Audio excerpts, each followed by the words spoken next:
Hello everyone, हमारा जो next segment है आज के डिस्कशन का वो है क्वेश्चनर डेवलपमेंट।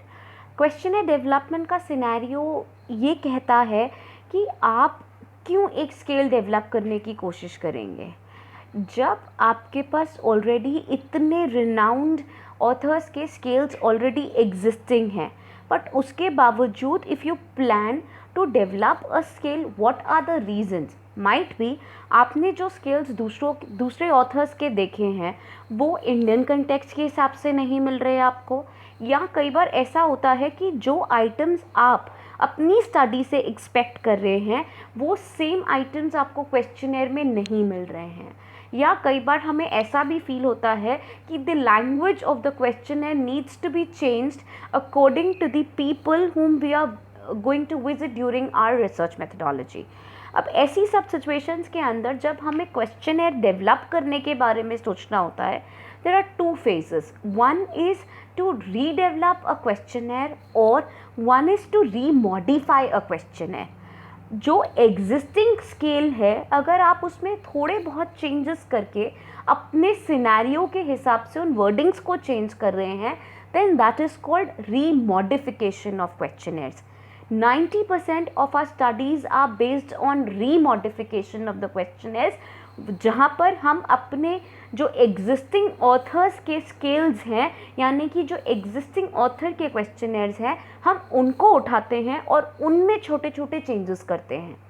इन चेंजेस को करने के बाद भी आपको reliability validity of the questionnaire has to be assessed, but before that अगर आप किसी भी क्वेश्चनर के ऊपर काम कर रहे हैं एंड आपको लगता है कि जो भी एग्जिस्टिंग स्केल्स हैं उनसे आपकी स्टडी के रेलेवेंट रिजल्ट्स नहीं बन के आ रहे हैं, and in that situation you need to develop a proper scale. जो एक क्वेश्चनर डेवलपमेंट है that starts in two phases. One is a qualitative analysis. Qualitative analysis यहाँ पे ये रोल प्ले करता है कि आप लिटरेचर रिव्यू से, लोगों की ऑब्जर्वेशन से, लोगों से इंटरैक्ट करके आप बहुत सारे डेटा को आइडेंटिफाई करेंगे। उस डेटा को जब आप सेकेंड फेज में लेकर आते हैं, that is you will try to identify the items of your scale. जब आप इस फेज में पहुंच जाते हैं then it becomes a quantifiable scale. अब इस चीज़ के अंदर हमें ये डिस्कस करना है कि जब भी हम एक क्वांटिफाइबल स्केल के बारे में बात कर रहे हैं तो उसमें हमें कौन कौन सी चीज़ों को क्वेश्चनर बनाने से पहले बहुत ज़्यादा ध्यान देने की ज़रूरत है। First characteristic is the questionnaire should be concern with specific and relevant topic.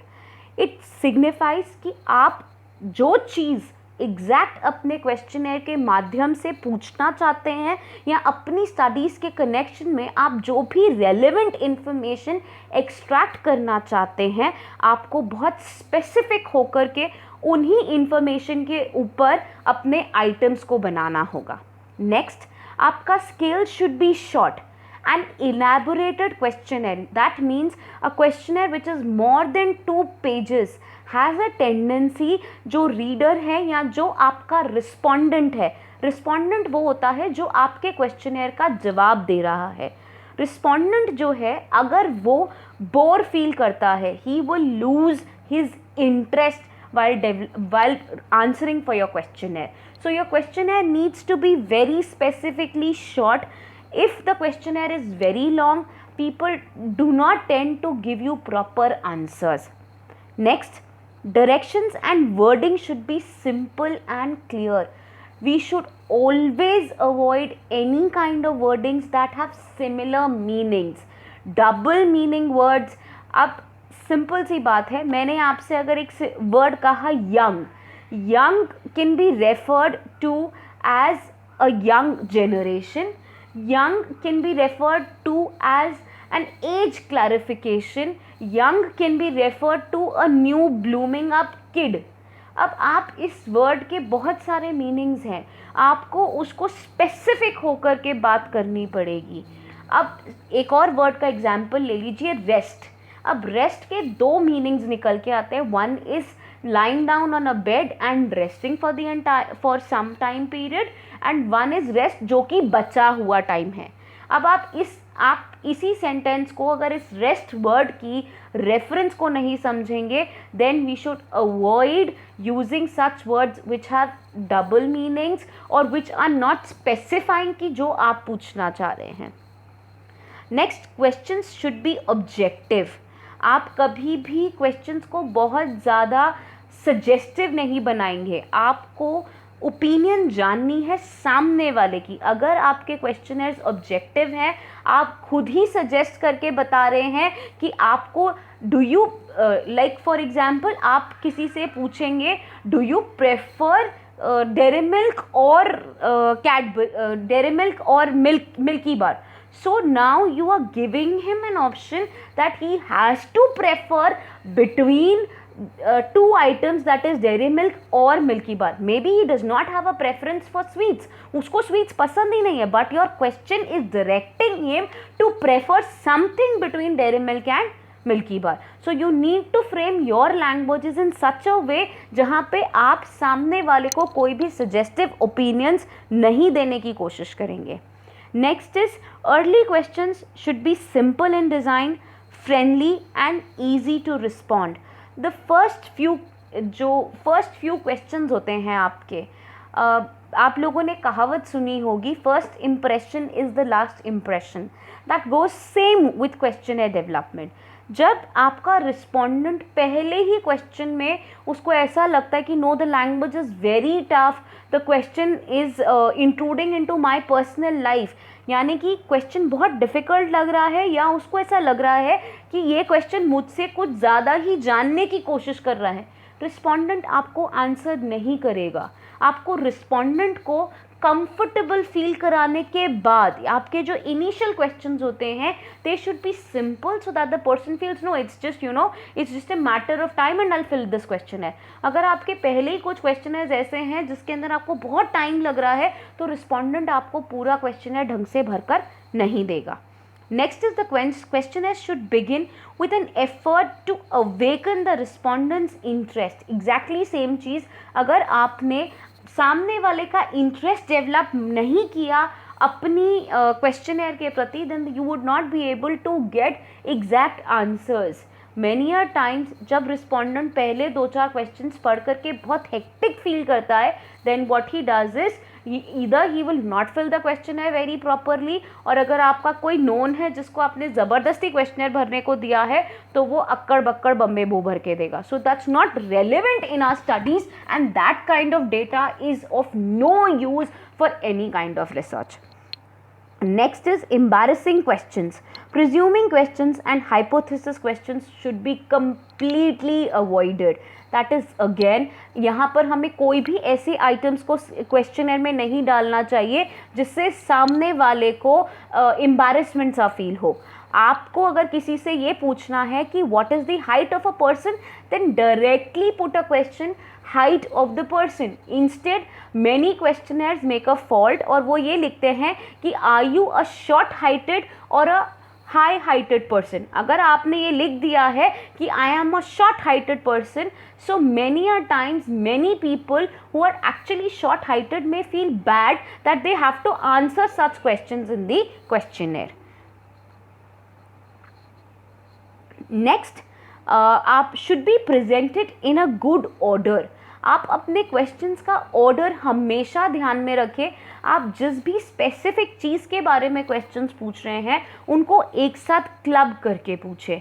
ऐसा नहीं होना चाहिए कि मान लीजिए आप एक क्वेश्चन में ऊपर वेदर कंडीशंस के बारे में डिस्कशन कर रहे हैं, दूसरा क्वेश्चन आपका सोशल एनवायरनमेंट के ऊपर आ गया और तीसरा क्वेश्चन जो है वो आपका कल्चरल पे आ गया और फिर चौथा जो क्वेश्चन है वो फिर से वेदर कंडीशंस के ऊपर चला गया। No, we don't have to do it that way. आपको सारे जो क्वेश्चंस हैं वो एक पर्टिकुलर फैक्टर के सारे एक साथ क्लब करने होंगे। जैसे कि अगर आपने वेदर कंडीशंस के ऊपर 5 क्वेश्चंस पूछने हैं तो आप पांचों के पांचों क्वेश्चंस जो हैं वो वेदर कंडीशंस के एक साथ लिखेंगे। उसके बाद आपके नेक्स्ट जो 5 क्वेश्चंस हैं वो कल्चरल पे आएंगे, नेक्स्ट 3-4 जो हैं वो आपके सोशल के ऊपर आएंगे। Whatever the items are, but has to be one aspect wise. It is very difficult to concentrate for a reviewer कि वो एक पहले ऊपर का आंसर करे, फिर रिस्पॉन्डेंट जो है वो सेकेंड का आंसर करे, which is from a completely different background. But if the backgrounds of the questions are similar, then it makes the respondent comfortable and at an ease to answer your questions. Next is the questions should be very, very attractive. They should be neatly printed and cleanly arranged, clearly arranged. Next is all the questions related to personal information, name, phone number, address of the respondent should be optional, should be either optional or asked in the last section of the questionnaire. If you take up a questionnaire and your entire information is asked on the first few lines, like your name, your designation, your salary, your age, your many other criterias like if you ask all these questions in the beginning of the questionnaire, then the respondent does not have a tendency to answer such blunt questions in the beginning. Instead, if you are asking, for example, if you are asking the name of a banker, you are asking an employee ID of a banker, the banker would never reveal such kind of information to you. Specifically after the PNB Ghotala, after the PNB Ghotala, it is very much mandatory that the employees of particular bank cannot reveal their identities to public or to the researchers. अब ऐसी situations में अगर आप ऐसे बिल्कुल direct questions पूछेंगे तो people might not feel comfortable. हम इनको ब्रैकेट्स में डाल सकते हैं. Like for example, if you want to enquire about the age of the respondent, then what you can do is उस एज को नीचे की तरफ, that is end of the questionnaire में लेकर आइए. नेम जितना हो सके आप रिस्पोंडेंट से मत पूछिए. एंड आप उसके अलावा, because many a times people don't feel comfortable in revealing their complete identity to the researcher. So ऐसी situation के अंदर अगर आप name avoid कर सकते हैं तो avoid the name aspect. Age के कॉलम्स बना लीजिए. एज के columns based on the previous data collections. अगर आप अपने लिटरेचर रिव्यू को चेक करेंगे आपको एज ब्रैकेट्स मिल जाएंगे. अगर आपने उसके साथ जाना है फाइन. अगर आपको लगता है कि no you want to change these age brackets, then you can. And उसके लिए आप उसको सिंपल एज ब्रैकेट्स बना लेंगे, like 10 to 20 years, 20 to 30 years, 30 to 40 years, 40 to 50 years and 50 years and above, depending on the criteria or the study you are making. Last is open-ended questions should be placed in the later part of the questionnaire and deliberately kept to the minimum. आप कभी भी there are two type of questions. One is a closed-ended questionnaire and one is an open-ended questions. I will be giving you a detailed example of both the things. But जब भी आप questionnaire को बना रहे हैं आपको closed ended questioners जो हैं वो पहले ऊपर की तरफ रखने हैं. एंड लास्ट क्वेश्चंस जो हैं अगर आप ओपन एंडेड रखना चाहते हैं then those open ended questions should be placed exactly at the end of the entire questionnaire. Right now the next part is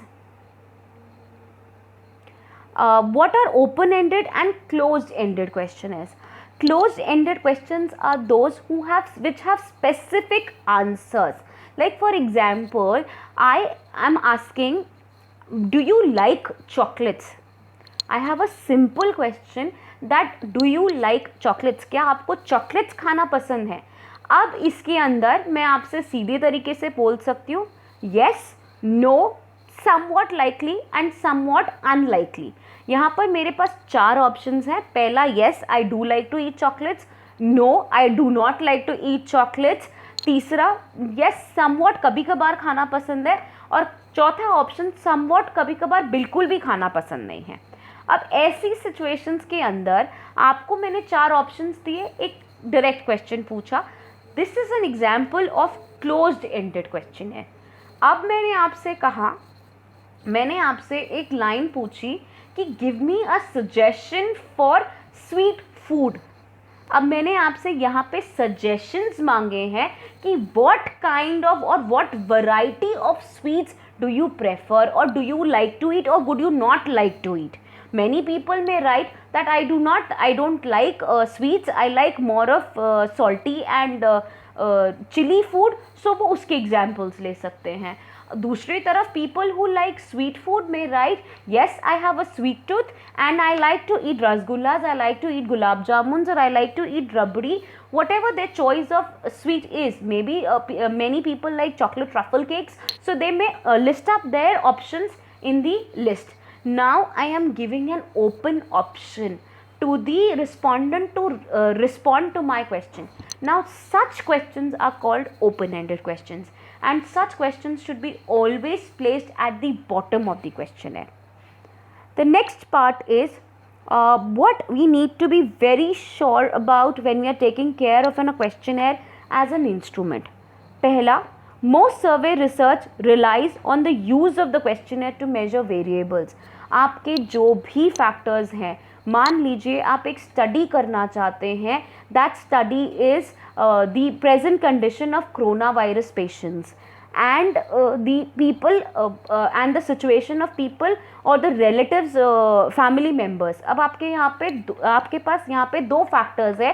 पहला है कि जो कोरोना पेशेंट्स है उनकी मेंटल स्टेटस क्या है, एंड जो दूसरा फैक्टर है उनके जो फैमिली मेम्बर्स है उनका मेंटल स्टेटस क्या है. अब ये दोनों ही सिचुएशंस जो हैं वो बिल्कुल स्पेसिफिक है.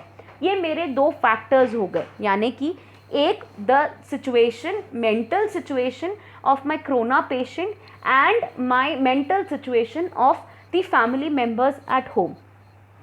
ये मेरी स्टडी के सबसे बड़े दो फैक्टर्स हैं और इनको मेजर करने के लिए मुझे एक क्वेश्चनर की ज़रूरत है. Next is demographic variables. अब because India is such a big country and many a times it becomes very difficult कि मुझे कौन से एरिया में जाकर के ये स्टडी करनी है. Might be a place where the area is highly affected like Maharashtra, or maybe a place like Haryana which is not that much affected. So ऐसी situation के अंदर depends many a times आप इसके अंदर online questionnaires का use करके और बहुत सारे respondents के बारे में उनकी mental health conditions के बारे में पढ़ सकते हैं. So deciding your demographic variables are either based, जो कि पहले रिसर्चर्स ने लिए हैं, जैसे कि एज क्राइटेरिया क्या है इस चीज़ के अंदर.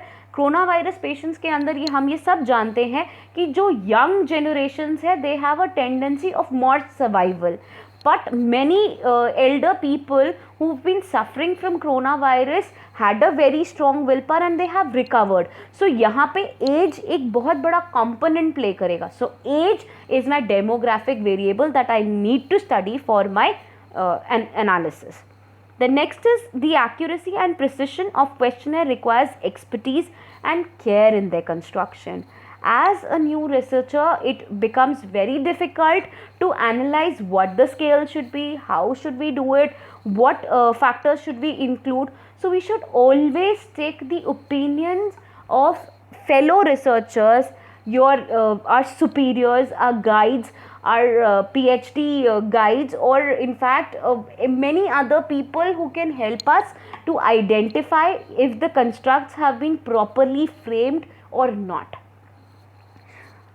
The next part we'll be talking about is questionnaire development. Questionnaire development, according to Naresh Malhotra, one of the most renowned authors, C.R. Kothari, they are also one of the most renowned authors. The research design of a questionnaire has been framed into 6 steps. The first is identifying of items, then right wording of the items, right sequence of the items, preparing a draft, a pilot study, and preparing the final questionnaire. Now, we'll be discussing each step at detail. We'll be discussing each step with an example also. सबसे पहला, identifying the item. The best way to identify the item is through literature review. आप अपने literature को, जो भी topic आप लेना चाहते हैं, उस लिटरेचर को बहुत अच्छे से एनालाइज करेंगे और उस लिटरेचर में से वो आइटम्स आइडेंटिफाई करने की कोशिश करेंगे जो आपके क्वेश्चनर के लिए इम्पॉर्टेंट हैं. Next is right wording of the questionnaire. At any point of time words बहुत इम्पॉर्टेंट रहेंगे आपके क्वेश्चनर में. जितना हो सके बहुत सिंपल लैंग्वेज यूज़ करिए. आप अपने क्वेश्चनर में अगर एक डिफ़िकल्ट वर्ड यूज़ करते हैं और जो आपका रिस्पोंडेंट है अगर वो आपके क्वेश्चनर के वर्ड्स को समझ ही नहीं पा रहा है, so the entire questionnaire will be a complete wastage for that person. Next is right sequence. मैंने अभी भी आपको बताया, जैसे भी मैंने अभी आपसे पहले भी डिस्कस किया, कि जो राइट सीक्वेंसिंग ऑफ क्वेश्चनर है that is very very important. यहाँ पे अगर आप किसी भी एक फैक्टर के बारे में बात कर रहे हैं, so then you need to club them into one and the other segment follows the first segment. Next is preparing a draft. आप यहाँ पे अपने क्वेश्चनर का एक ड्राफ्ट बनाएंगे। उस ड्राफ्ट को बनाने के बाद आपको जो जो पॉइंट्स पहले बताए गए हैं उन सबको क्लैरिफाई करेंगे कि जो जो बोला गया है क्या वो फॉलो हो रहा है या नहीं हो रहा है। इस प्रिपेयरिंग अ ड्राफ्ट के अंदर हम एक स्केलिंग टेक्निक्स को भी फॉलो करते हैं। स्केलिंग टेक्निक्स का मतलब ये होता है जो क्वेश्चनर आपने सिलेक्ट किया है या क्वेश्चनर जब आप डेवलप कर रहे हैं उसके रिस्पोंडेंट को आपने किस तरीके से आंसर लेने की ज़रूरत है। ये स्केलिंग टेक्निक्स जो हैं will be discussing in the last segment of my presentation. इसके अलावा next is preparing a pilot study and then preparing a final questionnaire. Now let's understand the entire questionnaire development with the help of an example. मान लीजिए आपको एक restaurant के ऊपर एक study बनानी है, या मान लीजिए आपको एक रिसर्च पेपर लिखना है जिस रिसर्च पेपर के अंदर आपको कंज्यूमर का जो रेस्टोरेंट में लोग आ रहे हैं डाइन करने, यानी कि जो कंज्यूमर है, कंज्यूमर का बिहेवियर स्टडी करना है। एंड दैट कंज्यूमर का behaviour will is to be studied in respect कि जब वो बंदा आता है उसको बहुत और कौन कौन से फैक्टर्स हैं जो इन्फ्लुएंस करेंगे, और जब वो रेस्टोरेंट छोड़कर जा रहा है यानी कि वो खाना खाने के बाद जब वो बाहर निकल रहा है, was he satisfied with the services of the restaurant and if would he like to come back again, right? मैंने आपको रिसर्च पेपर की एक आउटलाइन बना करके दिया। द रिसर्च पेपर सेज कि अगर एक कंज्यूमर जो है या कस्टमर जो है वो एक रेस्टोरेंट में आ रहा है, उसकी एक्सपेक्टेशंस क्या हैं, और जब वो उस रेस्टोरेंट से बाहर जा रहा है, is he satisfied with the restaurant and would he like to revisit that restaurant. अब ऐसी सब सिचुएशन में सबसे पहला काम, जब मुझे ये सारी चीज़ें मेजर करनी है, अब ऑब्वियस सी बात है जब मैं इसको मेजर करना चाहती हूँ तो how will I measure? Simple, I will make a questionnaire and I will try to seek responses from the customers of a particular restaurant. अब मैंने जब सबसे पहला स्टडी किया, मैंने इसके बारे में रिव्यू किया। लिटरेचर रिव्यू से मुझे ये लगा कि एक रेस्टोरेंट का एम्बियंस, रेस्टोरेंट का फूड, हाइजीन, ये मेरे 3 मेन फैक्टर्स बनकर आ रहे हैं। यानी कि फूड, वैरायटी ऑफ फूड भी हो सकता है, then next factor is hygiene and the other factor is ambience. अब मैंने सबसे पहले क्या किया कि जितने भी स्केल्स थे इन कंटेक्स्ट टू जो रेस्टोरेंट्स के स्केल्स थे, मैंने उनको स्टडी किया। मुझे लगता है कि no, I am not getting an entire scenario of the restaurant I want to study. So what I will be doing is, मैंने वहाँ से थोड़ा बहुत रिव्यू लिया और उस रिव्यू से मैंने अपने आइटम्स को फ्रेम करने की कोशिश की। यहाँ पर literature review is one of the most important factors that will help you to identify these 3 factors also, that is ambience, food and hygiene. अब सबसे पहले मैंने अपने कुछ आइटम्स बनाने शुरू किए। नाउ फॉर एग्जाम्पल, अगर मैंने अपना पहला आइटम जो है वो बनाया एम्बियंस के ऊपर। अब मुझे एम्बियंस के अंदर सिंपल क्वेश्चंस रखने चाहिए, क्योंकि रेस्टोरेंट में आने वाला इंसान जो है वो कितना पढ़ा लिखा है, आपकी लैंग्वेज अगर बहुत ज़्यादा हाई फाई होगी तो वो रिस्पोंडेंट आपके क्वेश्चनर को ईजिली आंसर नहीं कर पाएगा। मैनी अ टाइम्स आपके पास अगर हो सके, आपको लगता है कि जो रिस्पोंडेंट है वो एक हाई एज्ड पर्सन है, तो आप इस क्वेश्चनर को डुअल लैंग्वेज में भी रख सकते हैं, that is Hindi as well as English. Many a times people do not prefer filling a questionnaire in English. We need to change that into a Hindi language also or the regional language of that place. अब उसके बाद जब हमने उस questionnaire को wordings बनानी शुरू की तो मेरा सबसे पहला ये था एम्बियंस के अंदर, क्या आपको इस रेस्टोरेंट की लाइट प्रॉपर लग रही है? क्या आपको चेयर्स कंफर्टेबल लगी? क्या आपको टेबल्स और यहाँ का डेकोर सुंदर लगा? ये मेरे 3 या 4 एम्बियंस के आइटम बने। उसके बाद मैंने आपसे पूछा फूड के बारे में। फूड के अंदर मैंने ये जानने की कोशिश की कि क्या आपको वैरायटी ऑफ फूड पसंद आया, क्या ये रेस्टोरेंट अलग अलग तरीके की वैरायटीज़ रखता है, जैसे कि चाइनीज़, इटालियन, पंजाबी, राजस्थानी, क्या ये अलग अलग वैरायटीज़ को केटर कर रहा है। और उसके अलावा is the food tasty, did you like the dishes that the person that the cook prepared for you. And the next becomes the hygiene factors. क्या आपको लगता है कि खाना जो आपने खाया वो साफ़ सुथरा था, आपके आसपास का टेबल साफ़ सुथरा था, आपके आसपास की वाटर ग्लासेस, आपकी कटलरी वॉज क्लीन। अब ऐसी सब चीज़ें जो हैं ये मेरे क्वेश्चनर के आइटम्स बने। Now right wording of the items. Now I need to word these items very nicely. मुझे इस चीज़ में बहुत ज़्यादा ध्यान रखने की ज़रूरत है कि जो सामने वाला रिस्पोंडेंट है वो ऑफेंडेड फील ना करे कि जो मैं बोल रही हूँ वो वहाँ पे हो रहा है या नहीं हो रहा है। उसके बाद मुझे ये चीज़ का सबसे ज़्यादा ध्यान रखने की ज़रूरत है कि मैंने जो ये क्वेश्चनर है इसके जो फैक्टर्स है दैट इज़ फूड से रिलेटेड सारे आइटम्स एक साथ, फिर उसके बाद मेरी हाइजीन से रिलेटेड सारे आइटम्स एक साथ, और तीसरा मेरा फैक्टर दैट इज़ मेरी एम्बियंस से रिलेटेड जो आइटम्स हैं वो एक साथ आ जाएंगे। इसके बाद नाउ अब इन सारी क्वेश्चंस के अंदर मुझे अपनी स्केलिंग टेक्निक कैसी रखनी है। मैक्सिमम क्वेश्चनर्स में जो हम फॉलो करते हैं दैट इज़ लिकर्ट स्केल।